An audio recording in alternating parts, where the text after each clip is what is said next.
پتہ نہیں مجھے بات کرنی چاہیے کہ نہیں کرنی چاہیے.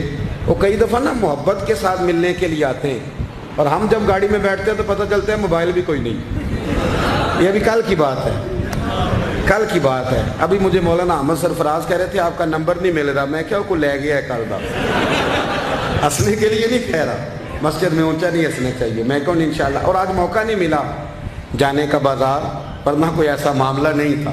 اب یہ محبت میں آیا تھا نا وہ بھی کوئی, اور الحمدللہ تعالیٰ الحمدللہ مسجد میں بیٹھا ہوں, میں نے اسے معاف بھی کر دیا اور میرا ذہن بھی ہے کہ میں انشاءاللہ تعالیٰ صبح قیامت بھی سوال نہیں کروں گا اللہ کے. اس لیے کہ اب اتنی سی بات پہ کسی مسلمان کو گریبان تھامنا اور قیامت میں کھڑا کرنا, یہ کوئی آئین وفاداری نہیں, یہ کوئی مزہ نہیں.